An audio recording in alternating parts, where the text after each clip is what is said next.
Vivifícame según tu palabra. Hoy hay grande abatimiento en el mundo por los problemas. No hay fuerza, abatimiento es falta de fuerza, falta de iniciativa. Están tristes, agotados, sin esperanza. Pero sigue la palabra, vivifícame, dame vida, dame fuerza. Qué hermosas palabras, según tu palabra. Esta palabra, según tu palabra. Dios nos da la fuerza. Y vemos que hay muchas religiones en el mundo, pero no tienen fuerza. No tienen fuerza. Yo estuve en muchas iglesias en el mundo. Estuve en Rusia, en una catedral famosa en la Plaza Roja. En la iglesia ortodoxa. Una pompa tremenda. Un lujo tremendo. Mucho dinero invertido. Pero carece de poder. Hablan de Jesucristo. Lo conocen. Pero no lo viven. Esa es la diferencia. Hoy un día estuve 3 veces en el Vaticano y vi toda su historia. Estaba Jesucristo ahí clavado, muerto, pero no había vida. No había vida, no había poder. Entrábamos y salíamos de esa iglesia, carecía de poder. Y me entristeció mucho. Bajé a las criptas, donde están todos los papas muertos. Realmente estaban bien muertos. Supuestamente eran santos. Muchos de ellos puede ser, yo no conozco toda la vida de todos los papas, posiblemente, pero lo que más me entristeció es que ellos tomaban la Santa Cena al lado de un ataúd. Desgraciadamente me entristeció mi alma y digo, ¿qué es esto? Si está muerto. No tiene vida. Así eran todos los que estaban, las 6 personas alrededor de ese cofre. Sin vida. Y hoy, en el cristianismo del mundo, todos conocen de Jesús. Todos conocen la historia. Hay películas, hay de todo. Pero hay una cosa, queridos hermanos. No tienen una experiencia personal. Conocen todo y siguen muertos. Muertos. Y bien muertos. Por eso uno ve, y dentro de nuestras iglesias también ocurre lo mismo. Muchos hermanos duermen. Enfermos, presos de su yo, conocen la Biblia, este sagrado libro lo conocen muchos de punta a punta, pero hay una cosa que le falta, muy grande, no ponen por obra la palabra de Dios. Hay que ponerla por obra. ¿Y cómo es poner por obra? Es como yo tengo una semilla, un ejemplo, una hermosa semilla y puedo hablar de ella, todo lo que es, el árbol que va a ser, sus flores, su fruto, todo de la semilla, pero jamás la pongo en tierra. ¿Qué va a ocurrir? Nada. Así es el ser humano. Conoce de Jesucristo, pero nunca tomó una decisión en su corazón. Cristo tiene poder, tiene vida, pero hay que poner la semilla en tierra. Hay que vivir, hay que poner los mandamientos por obra. Dice en el Antiguo Testamento, si obedecieres la voz de Jehová tu Dios, y guardares los mandamientos y los estatutos. Todos conocemos los mandamientos. Uno de los más grandes, amarás a tu Dios con todo tu corazón, con toda tu alma, con toda tu mente. Y el segundo mandamiento más grande es amar al prójimo. Pero tenemos que ponerlo por obra. Lo que pasa es que el hombre no lo pone por obra. Conoce las frases, pero no vive la frase. No ama a Dios con todo su corazón. Lo ama superficialmente. Eso es lo que ocurre dentro de nuestras iglesias. Por eso el Dios no tiene poder en su vida. Está muerta la persona. Pero yo hoy les digo y los desafío, busquen la vida de Dios, busquen su espíritu y van a tener victoria sobre todas las cosas. Lo que pasa es que el mundo vive en un desierto. A mí me gustaba un conocido que yo tenía, un gran industrial, y él siempre me hablaba. Yo le digo, ¿vendés? Sí, yo trabajo bien, dice. Pero esto, dice, esta ciudad es una selva. Hay leones, hay tigres. Dice, hay lobos y perros salvajes. Es muy difícil subsistir. Pero yo voy todos los días, dice, me levanto y voy con esa fuerza de mi corazón, dice, para vencer todos los obstáculos y poder vender mi producto. Tengo competencia, pero no me interesa. Yo salgo, dice, y vendo. Y trabajo todo el día, porque Él obra. Él está obrando, ejerciendo, buscando la venta, buscando la solución para su fábrica, buscando el dinero. Es sacrificado. Y el cristiano, muchos conocen, como hoy dije, pero viven en un desierto. ¿Qué hay en el desierto?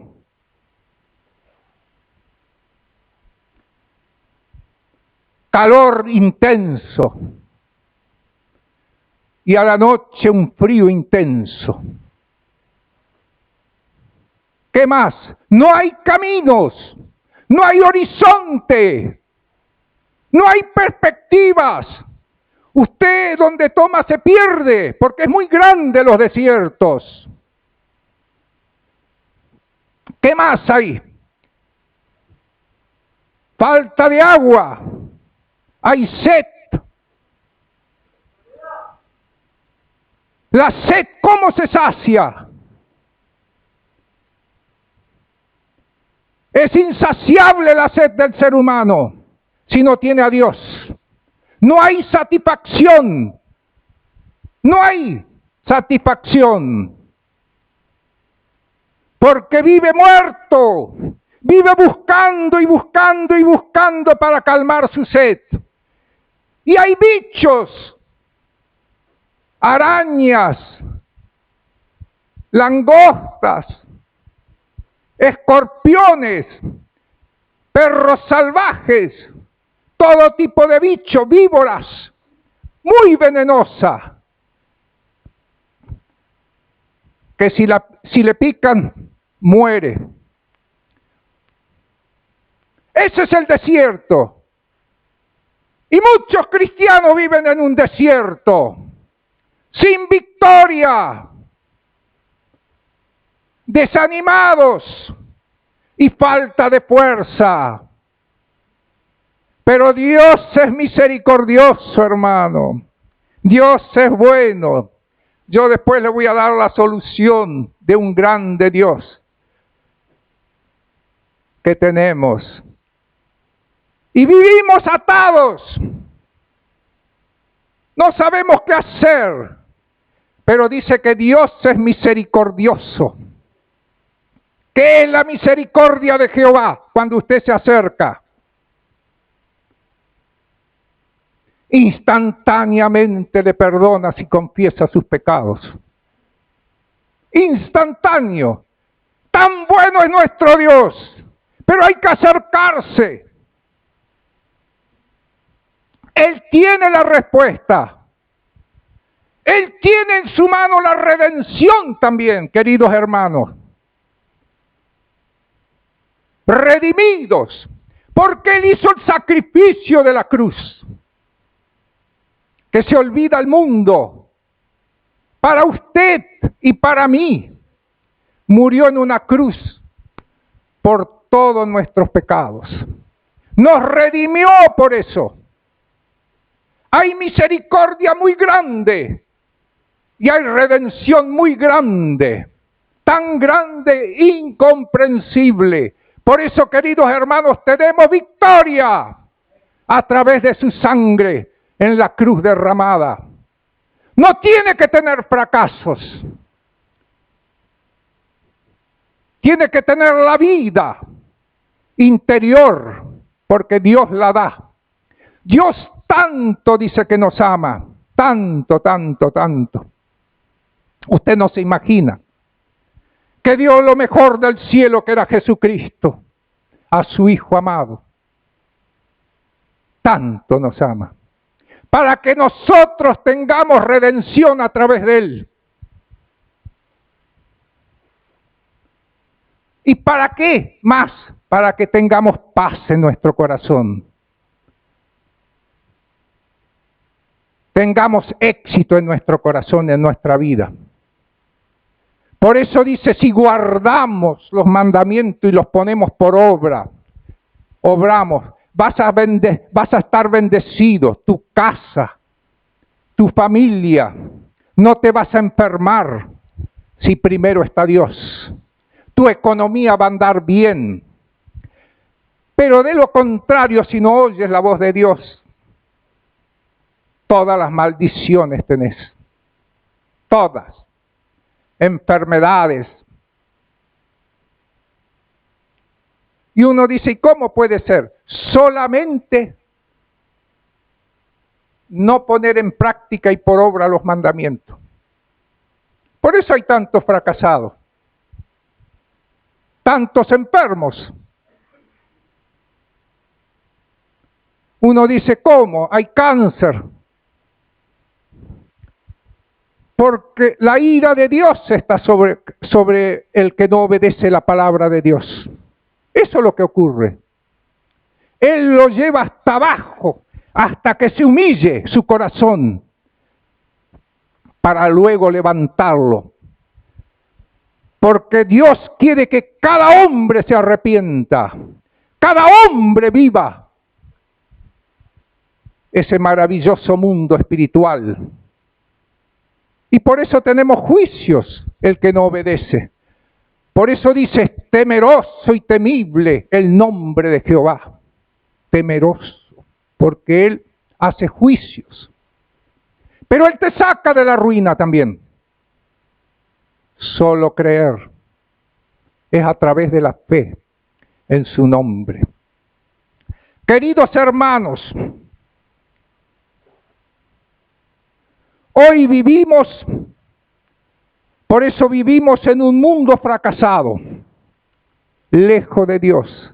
Yo estaba también leyendo hoy de la economía de este país y digo yo, había un economista, dice, podemos tener éxito, pero es el sacrificio. Y así nosotros tenemos que sacrificarnos en las cosas de Dios, vivir para el Señor.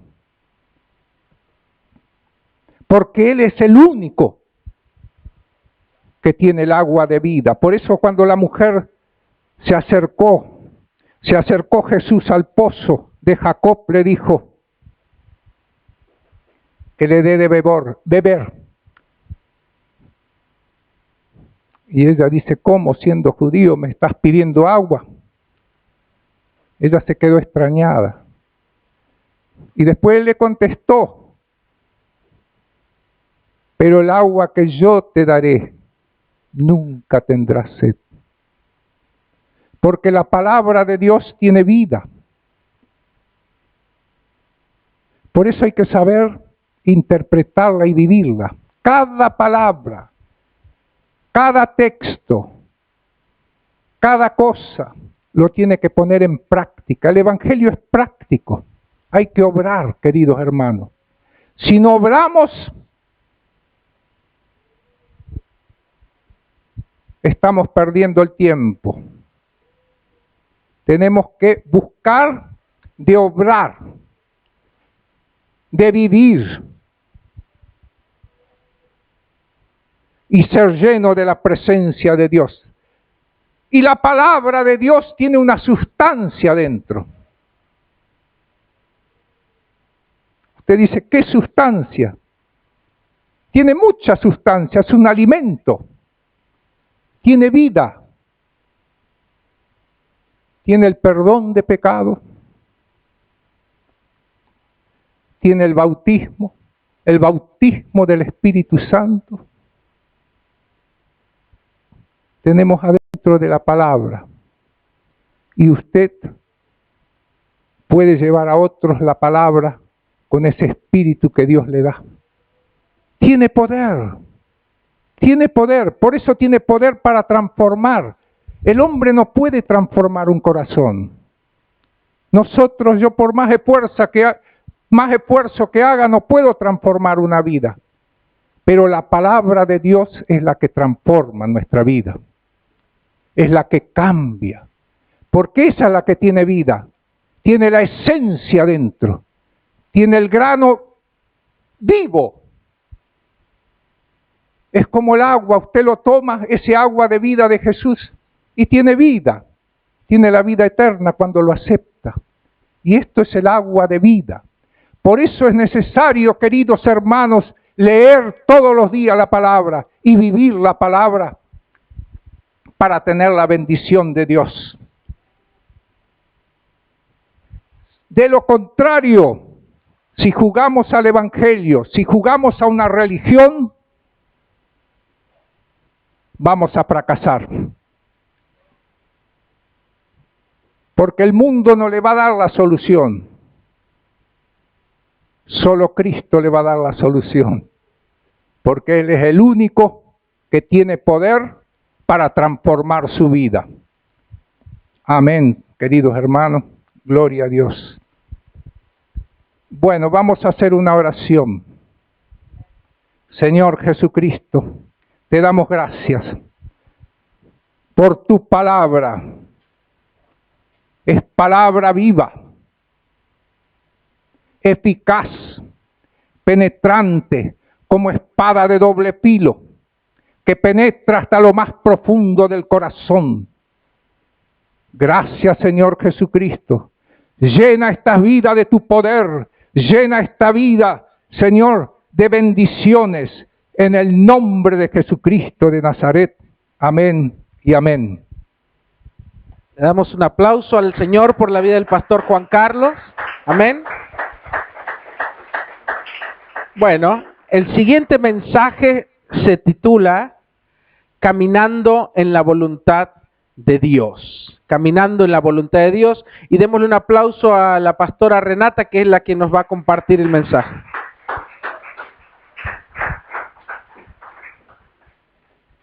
Gracias, Dios les bendiga, hermanos. Veo que ya han sido bendecidos con esta palabra que nos dio el hermano Juan Carlos. Yo iba a iniciar diciéndoles que les iba a dar un secreto, pero ya revelaron mi secreto, el tema. No, el pastor Juan Carlos siempre nos dice, yo tengo un secreto, porque la Biblia está llena de secretos. son cosas que debemos de buscar, son cosas que debemos profundizar y de anhelar, porque todo lo de Dios tiene un gran precio, es de gran valor y debemos atesorar todo lo que Dios nos da. Amén. Vamos, quiero que me acompañen por favor a esta cita. Vamos a Mateo, en el capítulo 7, versículos 21 al 23. Los que lo tengan lo pueden leer, si no, me pueden acompañar en la lectura escuchando. Dice así: no todo el que me dice, Señor, Señor, entrará en el reino de los cielos, sino el que hace la voluntad de mi Padre que está en los cielos. Muchos me dirán en aquel día, Señor, Señor, ¿no profetizamos en tu nombre? ¿Y en tu nombre echamos fuera demonios? ¿Y en tu nombre hicimos muchos milagros? Y entonces les declararé, nunca os conocí. Apartaos de mí, hacedores de maldad. Qué tremenda está esta palabra. Qué tremendo, porque él hace un énfasis muy fuerte y hace una comparación muy grande respecto a lo que es la voluntad de Dios. Acá nos está diciendo, no todo el que me dice Señor, Señor, ¿qué significa? Que no todo aquel que cree en Dios, porque estas personas creen en Dios, él está haciendo referencias a personas que le conocen. Más adelante nos dice de cosas que por lo general al ser humano le impresionan. Son cosas muy vistosas y que por lo general levantan el ego del hombre. Dice, Señor, Señor, ¿no profetizamos en tu nombre? Es decir, algo grande, algo como decir qué va a pasar en el futuro, como decía hace unos días el apóstol Noel. Hay muchos que dicen, yo soy profeta de Dios y va a pasar esto en esta ciudad, y se declaran a sí mismos siervos de Dios y profetas de Dios y nunca se cumple nada. Cosas muy vistosas. Y acá dice, ¿no profetizamos en tu nombre? Y en tu nombre echamos fuera demonios. Vaya que sí es vistoso. Y lo hemos visto en las películas que nos ponen de Jesús, de la vida de Jesús, cómo se hace una liberación, cómo echaba fuera esos demonios. Es algo espectacular, por decirlo así, no es común, que denota gran poder detrás de una persona.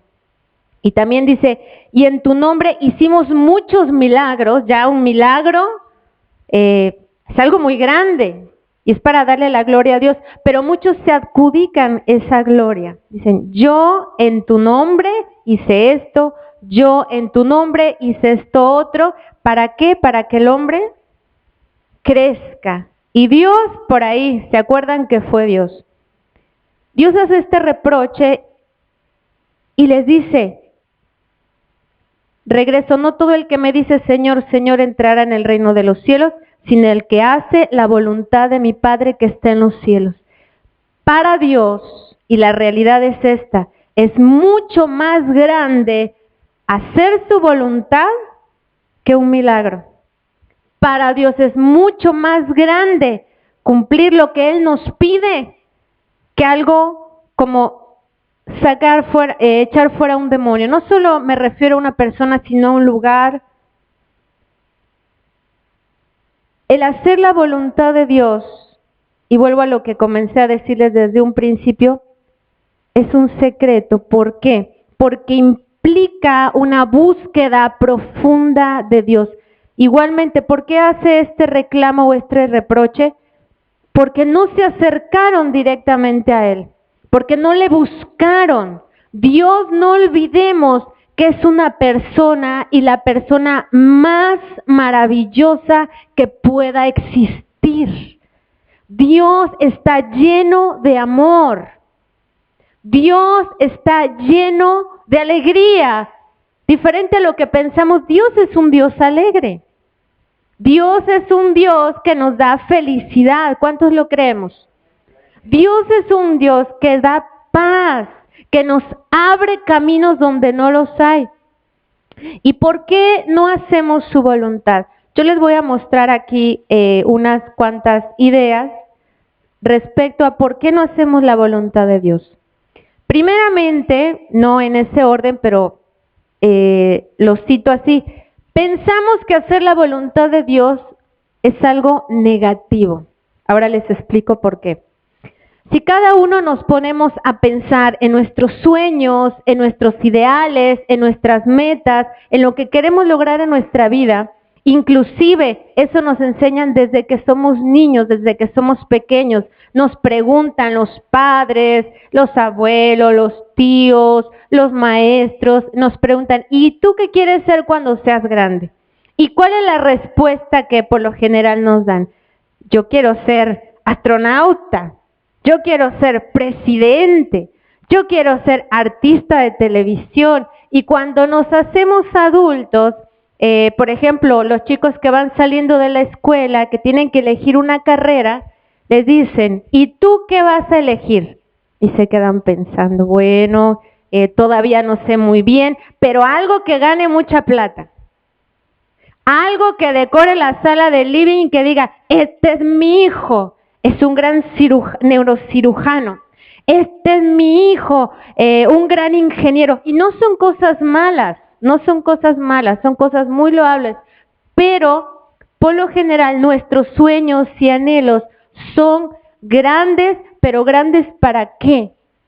Para nosotros mismos, para ser vistos, para ser conocidos. Y en el cristianismo pasa exactamente lo mismo. Los que estamos buscando a Dios, pasa exactamente lo mismo.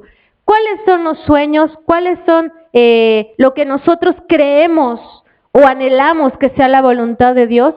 Que sea yo un gran predicador, que me conozcan, que yo llene estadios, que donde yo vaya me reconozcan, que me den mucha plata. Hay gente que predica por plata. Si no da tal cantidad, no predica, no lo hace o no va a ciertos lugares. Los grandes sueños del cristiano hoy por hoy son más o menos así. Que Dios te mande a muchas naciones, que te sigan multitudes. ¿Cuáles son nuestras oraciones? Señor, que hay una multitud, como cuando seguían a Jesús. Pero esa multitud nada más vio cómo partían los panes y los peces. Al final no siguieron a Jesús. ¿Dónde estaban cuando lo crucificaron? ¿Dónde estaban cuando lo aprendieron? No estaban con Él. Y hoy anhelamos eso. Multitudes, fama, reconocimiento, poder. Todas esas cosas es lo mismo que nos dice acá. Dios tiene un propósito para cada uno de nosotros. Y al pensar que la voluntad de Dios no es lo que yo quiero, por eso les decía que muchas veces pensamos que la voluntad de Dios es algo negativo. ¿Por qué? Porque va opuesto a nuestros deseos. Podemos decir, mi anhelo, mi sueño, mi oración es que me conozcan en todo el país. Y que me reconozcan y que vean los milagros, y yo quiero ver cómo resucitan muertos y cómo se levantan los paralíticos y cómo miran los ciegos, sí, y que vean que lo hice yo. Falta que la persona diga eso, pero es así, por detrás es eso. Pero ¿y qué? Si la voluntad de Dios es que vaya y le hable al vecino y que rescate a toda su familia. Que esa sea la voluntad de Dios. No creo que, a lo mejor quiere que yo vaya a otra nación, a África, Asia, China, no sé, a predicar. No, Dios quiere que tú le hables a tu vecino y se convierta la familia o tu vecino. Y además, que a lo mejor ni se dé cuenta, porque tú estás orando día y noche por él hasta que se convierta, porque Dios es el que convierte a las personas, no uno. Es el Espíritu Santo el que toca el corazón de las personas. Y a lo mejor esa es la voluntad de Dios. Y nosotros rechazamos porque pensamos que tenemos cosas más importantes y sueños más importantes que lo que Dios tiene para nosotros. Es una de las razones por las cuales no seguimos la voluntad de Dios.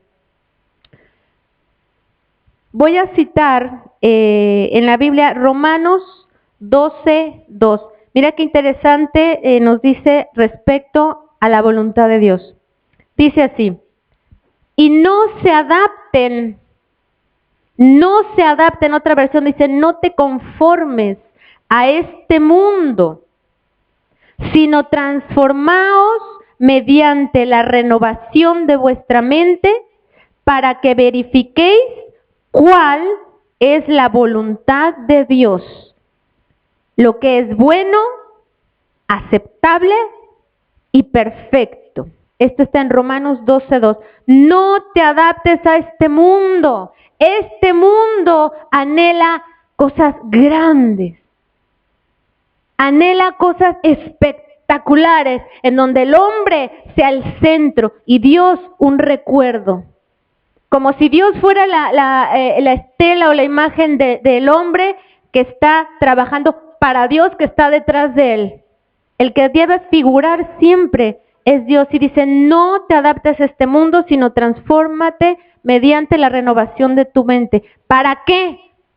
Para que verifiques cuál es la voluntad de Dios. Primero tenemos que sacarnos todo eso de la mente y del corazón para que yo pueda acercarme a lo que Dios tiene para mi vida. Amén. El hombre siempre se ha creído mejor que Dios, aunque diga lo contrario. En nuestro interior, por eso necesitamos la salvación, es por eso que Jesús nos salvó. Es por eso que necesitamos ser quebrantados para que Dios empiece a trabajar en nuestro interior. ¿Por qué? Porque Dios tiene planes mejores que el que tenemos nosotros. Dios tiene caminos perfectos y no torcidos como los de nosotros, aunque digamos que lo hacemos de buen corazón. Dios es el único que es sabio y perfecto.